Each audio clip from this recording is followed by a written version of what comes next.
গুরুর চাকর। হ্যাঁ গো, তার প্রমাণ রয়েছে। একদিন যদিও সময় বেশি নাই, হয়তো শিল্প এসে যাবে নাকি, যার জন্য পালাটা খুব তাড়াতাড়ি শেষ করে দিচ্ছি, নাহলে আলোচনা করতে গেলে প্রচুর আলোচনা আছে, সেই দিকে যাচ্ছি না।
তুই যে বনের মধ্যে বসে বসে কান্না করছিস 3 দিন হরিণ আস না, তোর কি দীক্ষা মন্ত্র হয়েছে? তো বেদ বলছেন আমার তো দীক্ষা হয় নাই। তো নারদ মুনি বলছে তুই আমার কথা নিবি, এই বনের মাঝে আজকে আমার কাছে তুই দীক্ষা মন্ত্র নিবি, বাবা তুই আমাকে গুরু বলে মেনে নিবি, আমি তোর গুরু হব। তো বেদ বলল তোমার কাছে যদি আমি মন্ত্র গ্রহণ করি তাহলে কি আমি হরিণ পাবো? নারদ মুনি বলছে শোন, তোকে আমি হরিণ ধরা মন্ত্র দিব, তোকে আমি যে মন্ত্র দিব এই মন্ত্র জপ করলে তুই হরিণ পাবি, তুই এই বনের মধ্যেই আমার কাছে মন্ত্র নিবি।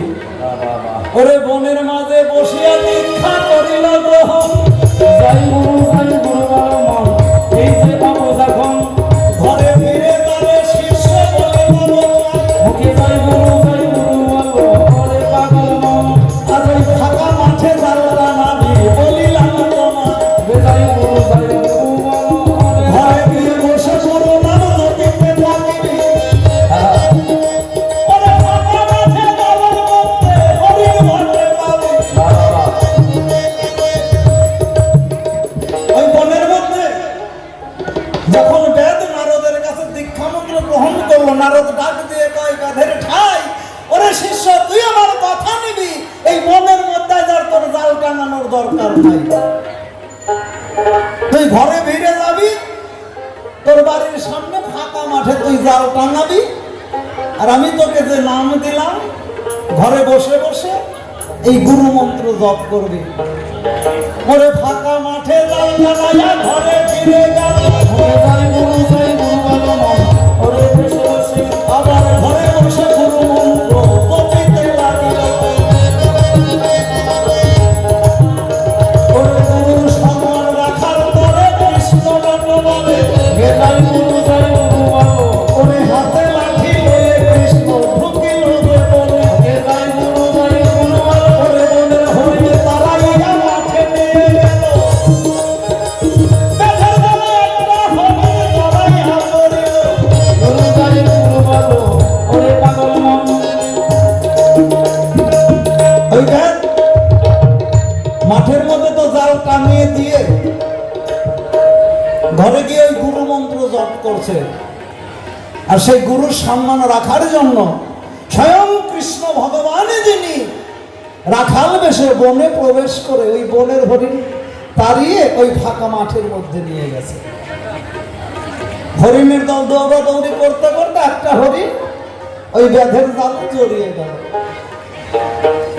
সকালবেলা ব্যাধ এসে থেকে ফাঁকা মাঠের মধ্যে জাল, তার মধ্যে হরিণ। আরে বনের মধ্যে হরিণ পাচ্ছে না, ফাঁকা মাঠে হরিণ, মনে খুব আনন্দ। তো নারদ মুনি এসেছে, এসে বলছে কিরে শিষ্য বল হরিণ পেয়েছিস?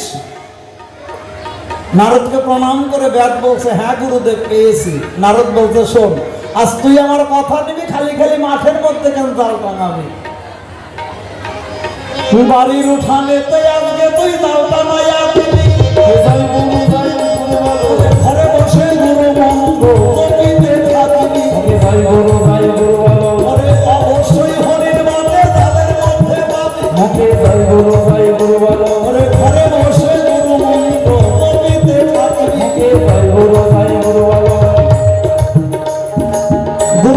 কথা শুনে উঠানের মধ্যে জাল টাঙিয়ে দিয়েছে ব্যাগ। উঠানে জাল টাঙিয়ে দিয়ে ঘরে বসে বসে গুরু মন্ত্র জপ করছে।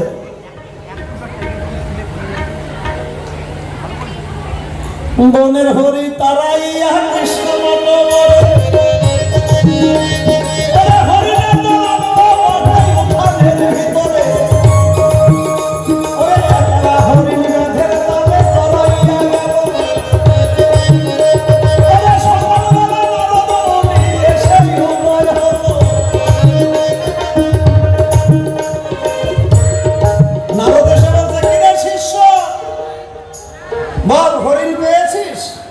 বলছে, হ্যাঁ গুরুদেব, উঠানের মধ্যে হরিণ পেয়েছি। বাহ।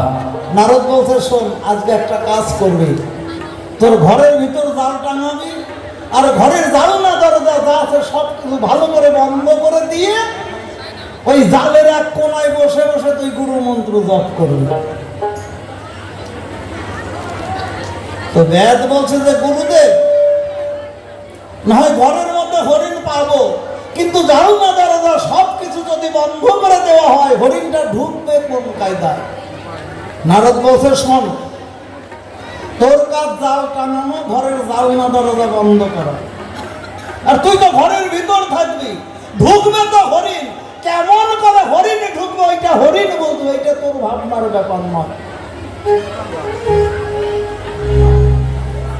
ঘরের ভিতর দেখো যে জাল টাঙাইয়া দিল, ভাই গুরু বলো,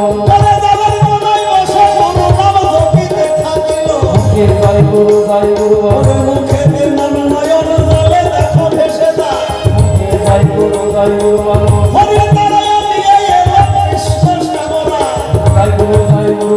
ঘরের চারিপাশে হরিণ দেখো ঘুরিয়া বেড়ায়, মুখে ভাই গুরু বলো,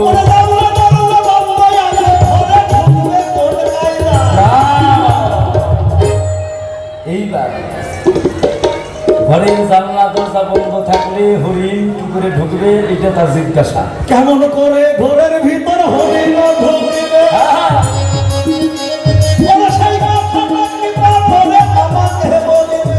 আস্তে গুরু নামে ফাঁকা মাঠে হরিণ পাইল, গুরু নামে উঠানে হরিণ পাইল, গুরু নামে বারিন্দায় হরিণ পাইল, গুরু নামে ঘরে আর হরিণ পাইল না। আমার জিজ্ঞাসা থাকলো, হরিণ ঘরে ঢুকবে কোন কায়দায়? এবার যদি হরিণ না পাই তাহলে গুরুর কোনো ক্ষমতা নাই। এখানেই আমি জানতে চাই, জালনা দরজা সব যদি বন্ধ থাকে, জালের মধ্যে হরিণ বাঁধবে কোন কায়দায়? এই কথাটা কিন্তু আজকে জিজ্ঞাসা। অবশ্যই অবশ্যই।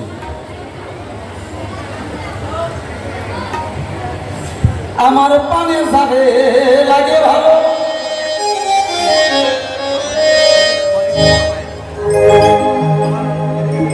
আমি তাদের কোথায় পাই গো, তারে কি ভুলিতে পারি, তারে কি ভুলিতে পারি, লোকের কথাই গো, মনে যাবে লাগে ভালো, তারে কোথায় পাই গো, মনে যাবে লাগে ভালো, ওরে ঘরের ভিতরে যাও টাঙানো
একদিন যার গুরুর প্রতি নিষ্ঠানতি ভক্তি আছে, শুদ্ধাচারী ভক্তি, তার মন্ত্র লাগে না, তার ভক্তিটাই শ্রেষ্ঠ।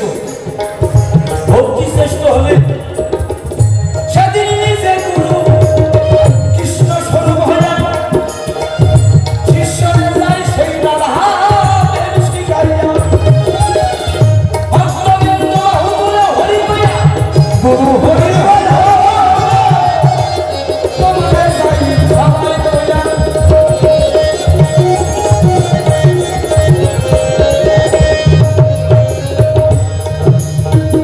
সেদিন কৃষ্ণ নিজে হরিণ হইয়া জানে দেখো গেল জহারাইয়া। গুরুরূপে কৃষ্ণ দেখো চিন্তা করো কেন বসিয়া। গুরুতে গোবিন্দ মিলে গোবিন্দকে আমার শ্রীকৃষ্ণ সচ্চিদানন্দ বিগ্রহ নিজেই ওই তখন বিশ্বগুরু আমার কৃষ্ণ ভগবান নিজেই এসে যাবে একগান। এই যে তাহার প্রমাণ দিলাম, আমরা যদি সেটাই হরে হয়ে প্রভু গুরুর রাখলো হরি বল হরি বল। চলে যাবে লাগে ভালো।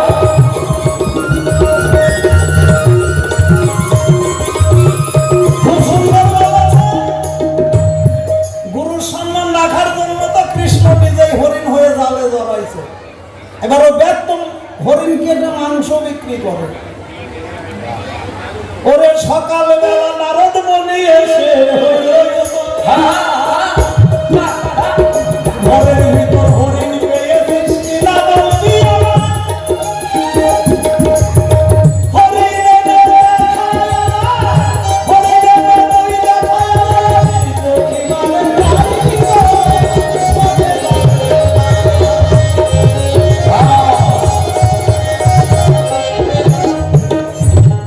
আস্তে আস্তে এখন নারদ কইছে হরিণের মাংস খাবে, মাংস কি করে খাবে, হরিণকে দেখাও। নারদ কইতেছে গুরুদেব বুঝলেন কি কায়দায় জিজ্ঞাসা। হায় গুরু, হায় গুরু, হায় হায় হায়। ওরে রসিকে যে ভজন শিখে রতি ভেদে রসিকে রূপ সাগরে মনের মানুষ তারা শোনা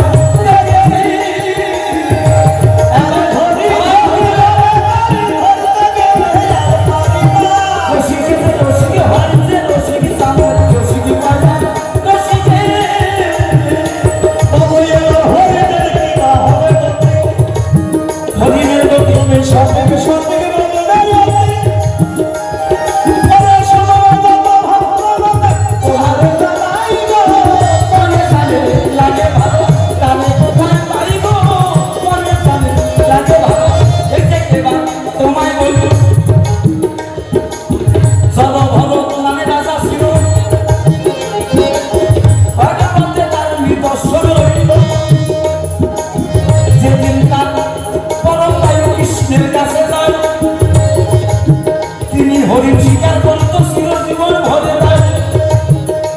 ওই যে মরার সময় যখন তাহার পরম চলে গেল, কোন রাইতে জল ভর হরিণ রূপ ধরল, কৃষ্ণের দর্শন এইখানে পেল। সবাই তো হচ্ছে নিজের সরিয়া কৃষ্ণ হরিণ কৃষ্ণ এসে সেই হরকে দেখাইল এইভাবে তোমার কাছে বলিবারে পাই। এই যে তোমার কথা দেব শুনতে দেখলাই করে কারো কথা বলোই ঠাটা বলো আমার সামনে কাটারি হরিণ দেখিবারে পাই। আগে হরিণে কাটারি কাটা বলিস কাটা কাটা হরিণ কেন দেখিতে লাগিবে। তখন হরিণের অনান কাটিতে গেল কেন কেন বাধা দিছে তার কারণ এই যে সকালে হরিশৈব হর ধনু দিয়া এই যে কর্ম দিয়া শ্রবণ করবে গুরু শক্তি দিয়া কৃষ্ণ নাম দিয়া এই কারণ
ভগবান কম নয়, গুরু আর শিষ্যে, কৃষ্ণ আর গুরুর মধ্যে অভেদ তত্ত্ব।